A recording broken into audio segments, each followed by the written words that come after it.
comprising of the counties of Nairobi, Kajiado, Machakos, Kiambu, and Nakuru, effective midnight tonight, therefore meaning effective Saturday, the 27th of March 2021, until otherwise notified.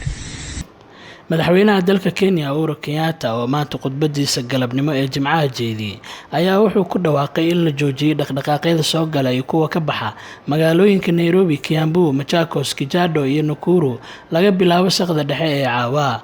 wuxuuna sidoo kale madaxweyne Uhuru Kenyatta sheegay in dib u eegis lagu sameeyo guud ahaan bandowgii saarnaa dalka Kenya. madaxweyne Kenyatta ayaa dhammaan shirkadaha dawliga iyo kuwa gaarka loo leeyahay ka codsaday inay u ogolaadaan shaqaalaha inay ku shaqayn karaan guryahooda. Private sector, government offices, and others are directed to allow their employees to work from home.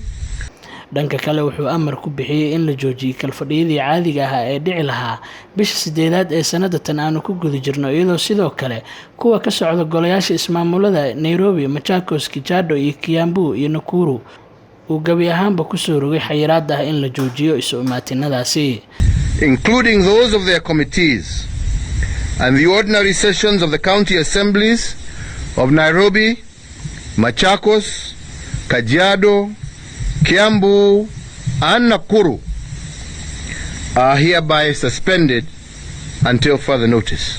sidoo kale wuxuu xusay in tilaabadani ay qasab ka dhigtay in lagu yareeyo kororka saameynta caabuqa COVID-19 ee ka jiray ismaamulada oo xayiraadaha dheeriga ah ku soo rogay madaxweynaha.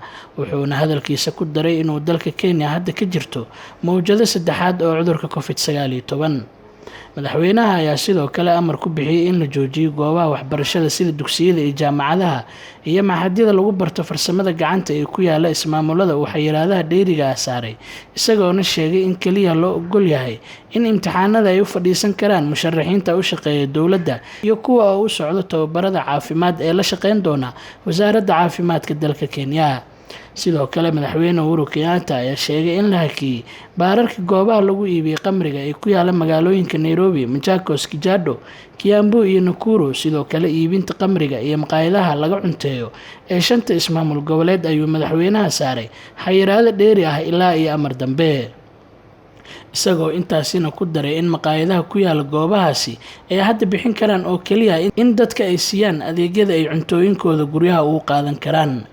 ugu dambeyntii awaamirtaani cusub uu soo rogay madaxweyne Uhuru Kenyatta ayaa ku soo aadaysa iyadoo ay nagu soo fool leedahay bilashada bisha Ramadaan, taasoo sababi karta in muslimiinta ku nool ismaamulada uu madaxweynaha xayiraadaha saaray ay gabi ahaanba u suurtageli doonin in ay tagaan goobaha lagu cibaadeysto. Abdiraxmaan Atoore, 5TV, Nairobi.